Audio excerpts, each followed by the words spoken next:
It's a mess in this attic. Lock on.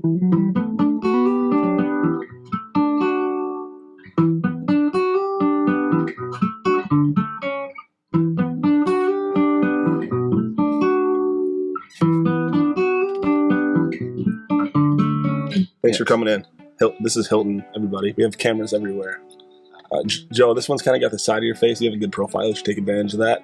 This one's going to be right up on my grill. Folks, you can see at home I had a little bit of a sunburn situation. It doesn't help sit next to Joe. But okay, Joe's here with me. Dude, I've been looking forward to doing this. You're an awesome musician. You're sitting down with me today.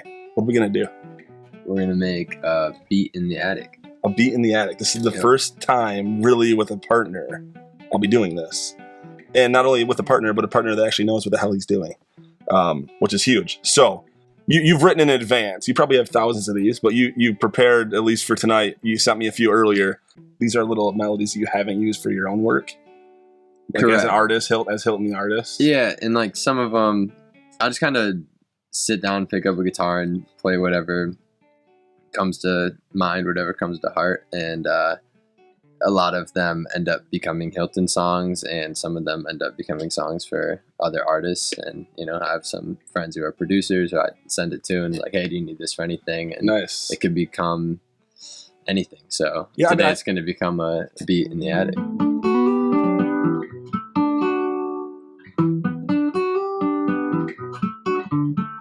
Put that right on the first beat. Yes, sir.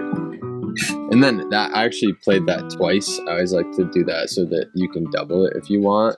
So you double it instead of just being able to loop it twice. You double it so you can have a little more like realistic. It's not exactly the Yeah, same. just like, you know, for whoever I send it to, whatever they want to use it for. At least there's that option. But yeah, normally you'll do like one on the left, one on the right, and just those tiny little differences are kind of yeah, exactly. Just makes it feel a little fuller.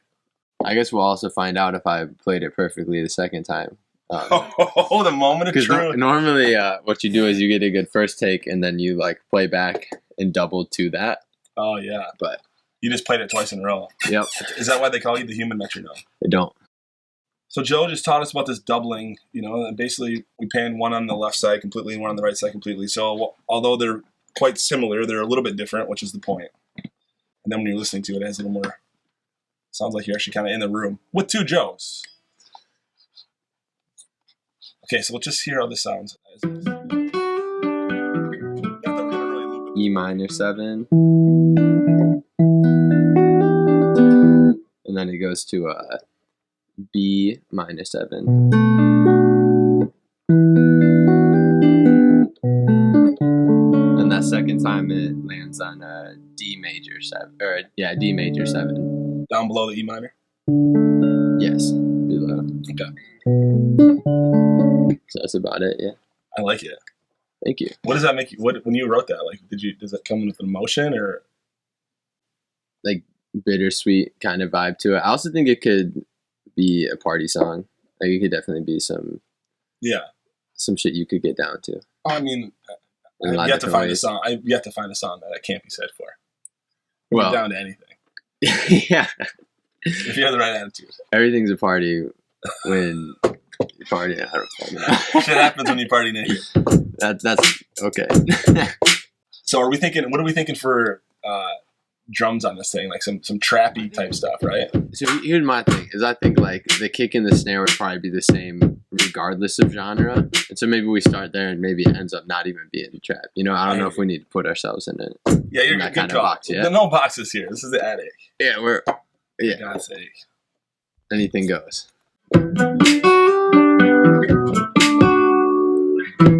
I kind of like a halftime thing in mind. Can I show you? Yeah, of course.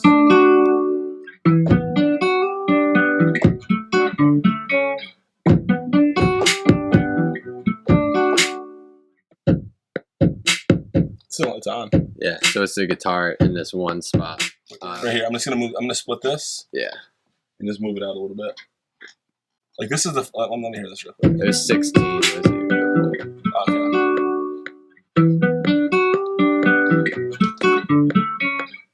So just repeat that. That all sounded fine. Yeah, I think we're good now. Okay. Hilton came in last week. I got to jam with. he and his sister Nora, and I felt so cool. Honestly, I felt cool. Joe taught me about the 12-bar blues scale. Must know. It was fun. You learned it quick. Well, Like- I know a lot about the blues, Joe. Yeah. Okay, let's hear the shit now. Let's go. We got the metronome on still. We're definitely gonna have some more electric guitar layers because you've got that bad. What is this guitar you got? Oh, Hold it yeah. up for the camera. Shout out Egan Baker for Egan Baker's grandpa, actually, for lending this. Shout out Egan Baker for his grandfather. Yes. Yeah, instead of shouting out. It'd probably be more shout out the grandfather for Egan Baker though, because well, that's if you believe in time as a. Without Papa, there'd be no Mr. Baker, and then there'd be no Egan Baker. If Egan weren't alive, then he wouldn't be a grandpa. Unless he has other grandkids. Yeah, no, he's got lots of other grandkids. So big ups Egan's grandpa. Yeah, it's all about Egan's grandpa on the podcast today because he lent us this 1971 Fender Stratocaster. Dude, and this does not look like it's, what is that, like 50 years old? No. That's in better shape than your 2016 Stratocaster. Oh, yeah. It plays better than anything I've ever felt. Dude, I can't wait. We're going to smash that at the end. The climax of the song. It's going to be so fun. Thank you so much, Egan's grandfather. Yes. For letting us do that. He's a known polka musician in the West Michigan area, actually. Really? Yeah. Let's get that guy in the attic. Yeah, he plays the accordion. Oh my goodness. Sure. Give it some tasty, just freestyle licks right now. Oh gosh. Maybe play the loop so I have some inspiration. Wait, no, fuck that. I want to play. I'm going to play the blues scale for us. You want to play some blues? That's what you taught me, yeah. We're going to do it in C. Is that cool? Sure. C blues? C major? Is that cool? Yeah. Does that never happen? Or? Yeah, you're clearly a newbie if you want to play in C. You want to play in E minor? No, I'm kidding. Oh, C is great. All right. All right, ready? Let's do this.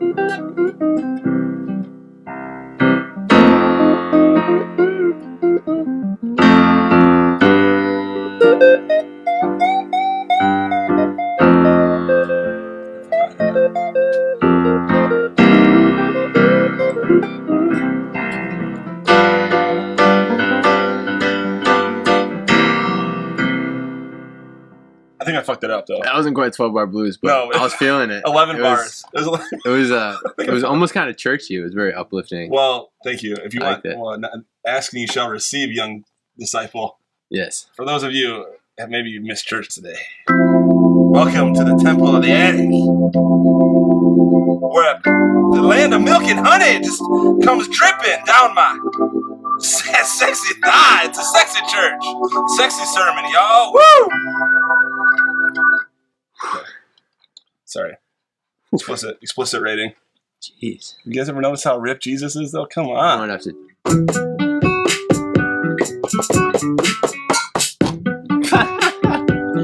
The mouse hit at the end.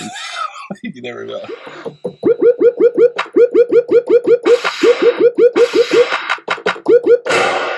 That's where we should have started from. I want to show you a funny one that I just found yesterday. I was laughing my ass off. What?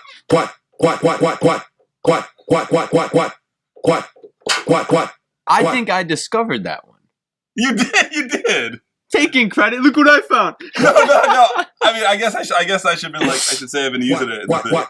I made a whole song yesterday just with what? And then Not that I'm the first one to find it. Everyone has a garage band. Everyone I know. Well, found that's the the thing. I what. didn't really I wasn't going to give you credit for that.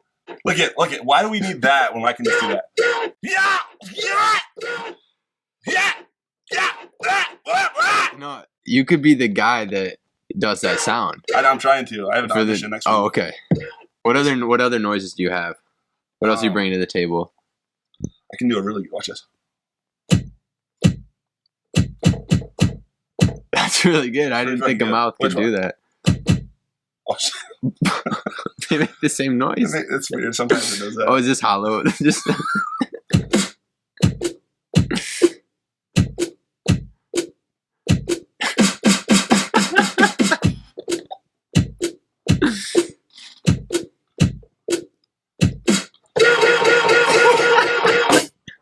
Have you ever seen the video of the big like Polynesian guy they're slapping him and he changes oh his yeah, that's impressive. I think he died. Probably getting slapped every day. There's no way that helped.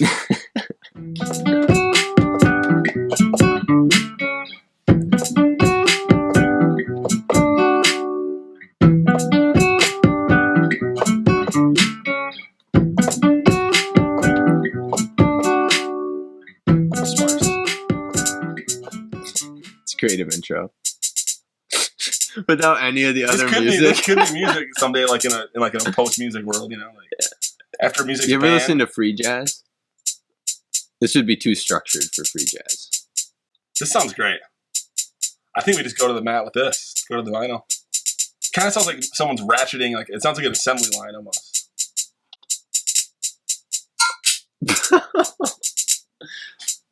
These ones aren't totally in simpatico. Some of them are good.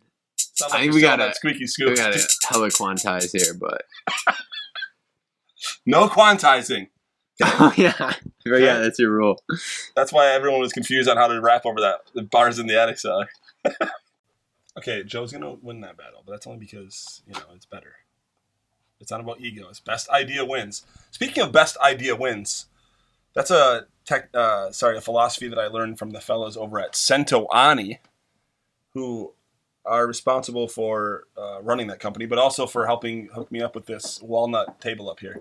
And they taught me their idea about best idea wins. And what that means is no egos and no emotions, or power dynamics or anything like that. It's just whatever idea works the best is the one that you go with. And you shouldn't be mad about it. Because the goal, of course, is to make the best table in their case, or in this case, to make the best song under the circumstances. There's limited time. Joe, you're leaving. Hilton's leaving tomorrow. Are you excited to get back to LA? Yeah, I think this was just the refresher I needed. But definitely ready to get back and hit it even harder. Mm-hmm. You got some plans when you get back? Are you working on recording? Yeah, I have a few like writing sessions, but and then I'm in the final stages of mixing 5 new Hilton songs. So a whole new batch. Not even ones that I've heard. No. Has anyone heard these ones? No. We've been sending mix notes back and forth between me and the engineer. What's that process like? Really super iterative? As in, like, you give a lot of notes and he adjusts it, and then. I'm really particular. But the good news is we've been working together, me and the same guy, for probably like 3 years. He's been mixing, and I record a lot of the vocals over there too. And we have definitely found a flow, and he knows just kind of like the vibe I'm looking for. Right. And he understands the sound and the direction that I'm trying to take this project. So it doesn't take as many back and forths as it used to, and definitely not as many as it would take with most other mix engineers. It's like you were saying off air. This is the best production session you've ever been in. No, I'm joking. For all the producers that I've worked with Hilton, he did not say that. I'm still.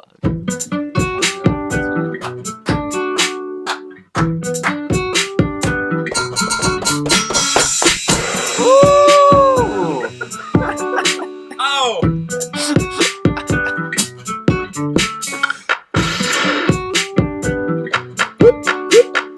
I kind of like that fill idea though. Oh, yeah. Whatever you did there. I just slammed a bunch of them. Yeah, well, you got it recorded, so. I'll probably find the exact hand placement. I'm sure. No, I remember what you did. It was like, I'll play it. This is you though. This is you. My parents almost named me Phil, actually. Yeah.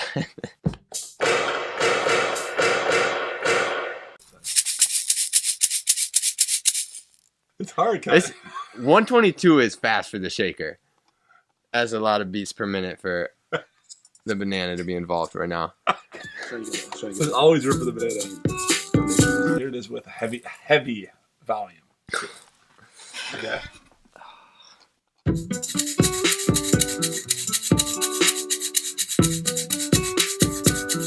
It's gotta go. It's definitely gotta go. It's gotta go. Well, we tried. I just wanted to get footage of someone using the banana. Yeah. E minor To B to D.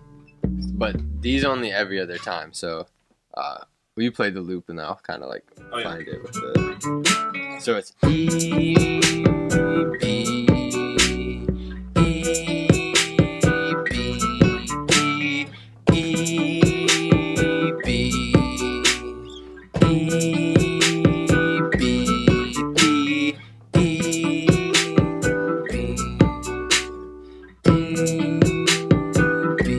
Okay, so do you typically like match the bass line with the chord progression of the melody? Yeah, Is that typically how you do it? I would definitely say like there should be a bass and a kick on like the downbeat of normally of each like switch. So like maybe it's like on each chord change you should throw that bass note. That bass note, but then you can have some other shit mixed in there. Yeah, and not every bass line follows a chord progression. Like just because this chord progression is E, B, D, you could really do anything in the scale. Like the bass line could be a harmony.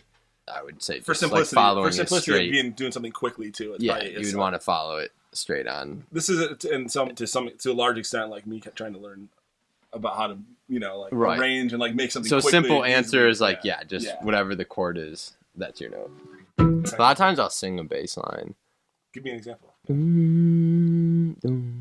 That's really goes. Would it be possible for me, like for the bass, even though you're going up on the guitar, You could go down on I that. can go down on it? Yeah. Because that's kind of what you're doing with your voice. A lot of times that's better. It adds more width. You know? Okay, so let's try that. Oh yeah, that's the sweet spot.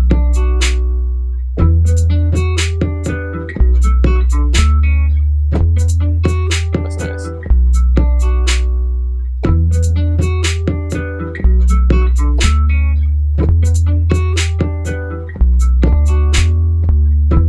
Nice.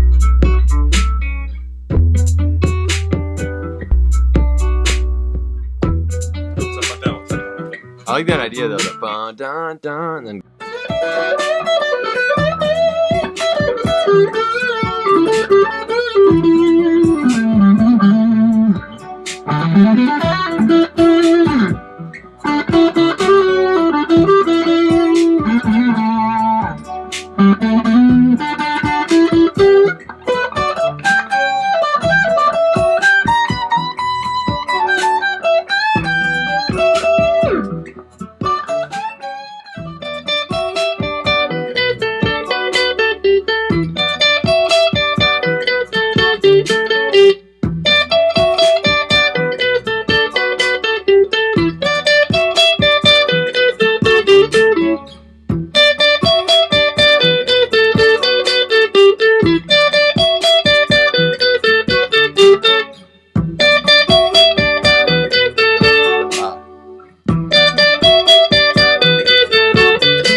I don't know. I think that should be it. It's fucking cool as shit. And then we would throw like an echo on it, like so it's like bum, bum, bum, bum, bum, bum, Yeah, bum, bum, kind of like a bum. delay, like a lot. There's a lot of shit on there, so it's not gonna sound like a clean guitar. But I was like, Do you want to hear back? You want to listen back? like the second to last one. It's always the second to last one. So I'm like, I'll do one more, see if I can do it Right better. Yeah, get in there, kind of watch it. Want me to run that one through on the loop, just to hear what it kind of sounds like? Yeah. So we could do every other one with that one that you pointed out that stopped.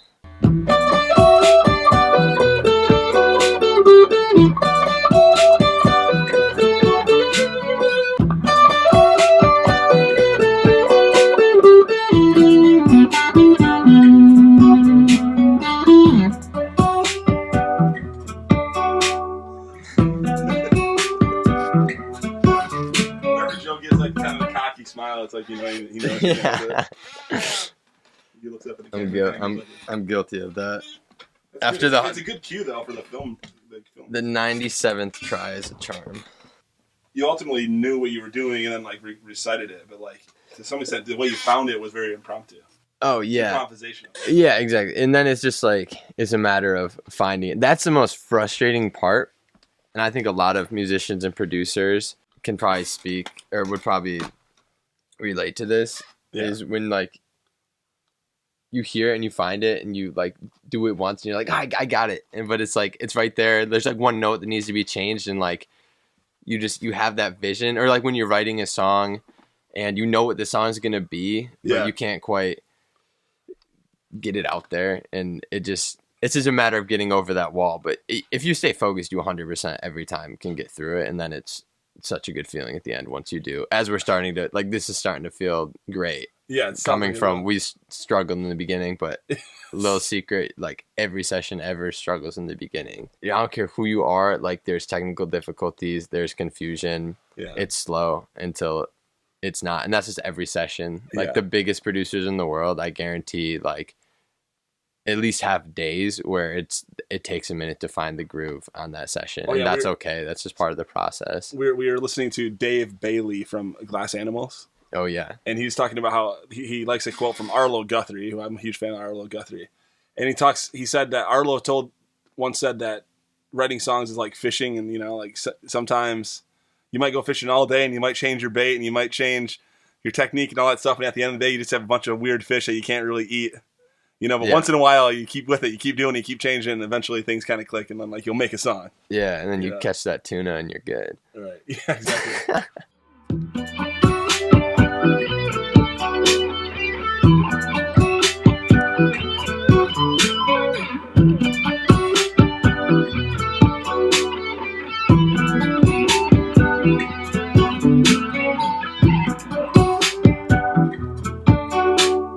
I actually did like a bit of a variation thing because that's what it needed was in every other sort of time. Like, like I didn't want to do the same thing every time. So I think I had like 4 times through where I did each one a little different, but they all kind of went together.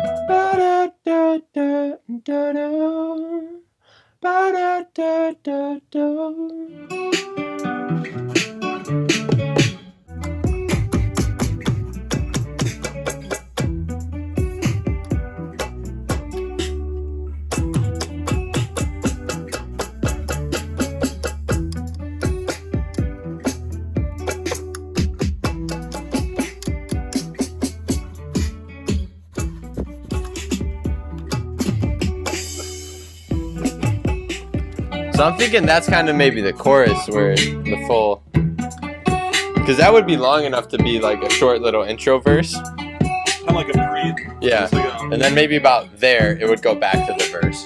Or right at 25. We'll know if we needed it once it's gone. Isn't that how life goes? You don't know what you got till it's gone. Yep. Pay paradise. Put up a pocket. That's what you're referring to? 100%. I'm thinking of this. Okay, just hear me out here. Yeah. This is almost like a singing. This is like a singing solo, to me. Okay. Right? Like, I'm not gonna. Sing. Yeah, it's like a repetitive melody kind of thing, or a repeating melody. But it kind of has like you still kind of like we're letting it walk a little bit, right? Yeah. And so what I'm thinking is if then we come here, drop it out for a minute for like a pre-chorus almost, and then hit it all real quick for like 4 or 8 bars. Like almost like a tease. Like I think it's gonna go back in the verse, but yes. We just smack them with it. Yeah. All right. We got to keep their attention short. We're not going to have people very long here. All right, I'm down. So that kind of drops off. What if we got rid of some of these for this like soft part so it's really quiet? Some of the guitars? Yeah. Yeah, let's try it. I actually like that idea a lot. So then it goes to like.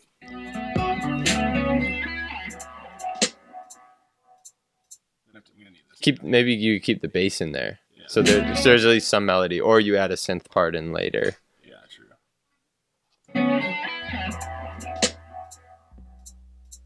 That could be cool. And then bring the guitar back? Yeah. I like that. It's almost like some Kanye shit. Yeah, this is a cool vibe right here.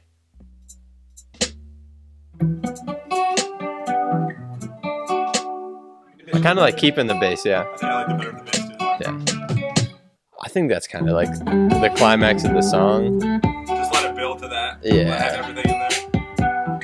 Including this shit for sure. Hilton, this was the first iteration of Beats in the Attic, whatever. This is really more of a songwriting session. You basically wrote a song. We wrote a song. I appreciate you saying that, but I mean, you definitely lended more on a percentage basis than I did. That's okay. We don't need to get into that. No, Are you happy with it? I think this turned out pleasantly well. You weren't expecting much, you're saying. I thank you for being patient. I know what you're saying. It turned out well. I mean, I can't believe how the way you make the guitar sing, it kind of can become a vocal track in and of itself, right?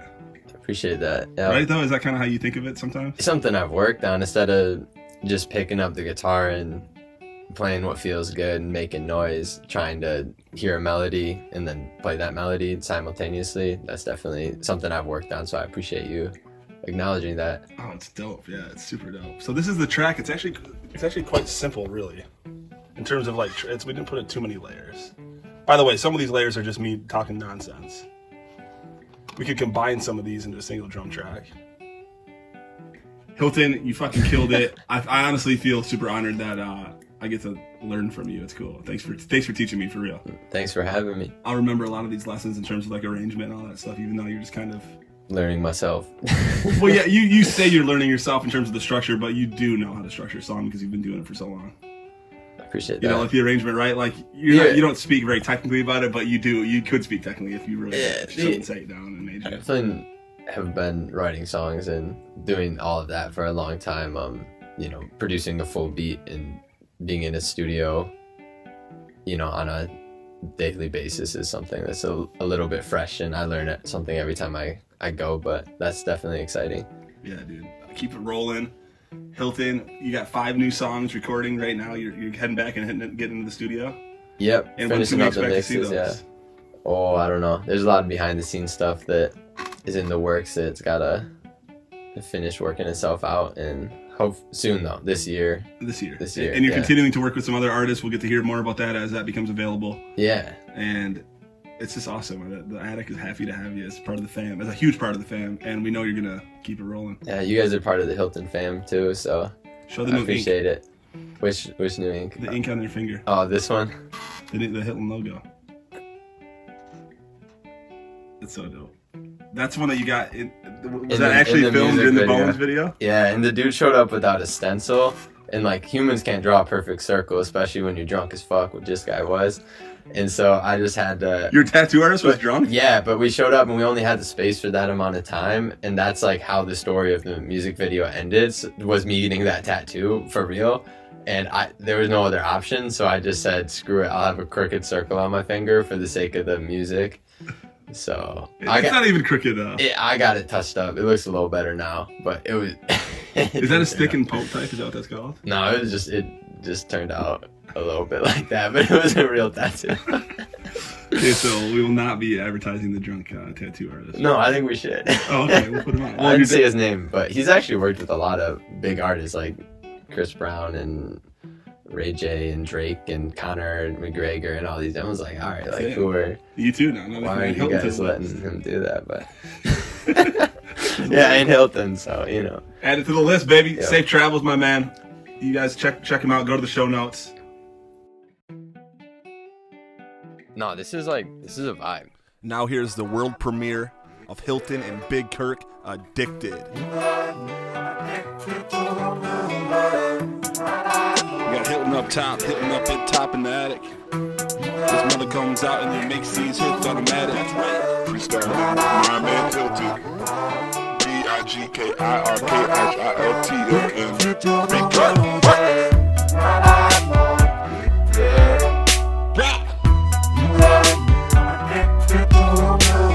Somebody help me.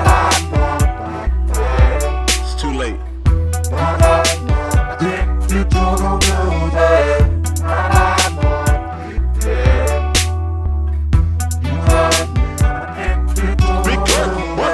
Okay, let's take it back to 2010 when I was just a young man working with Hilton's father.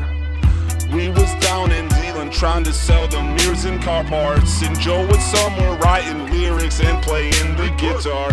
When I first met him, it was like he was done before, and he had been 39 or 44 or something.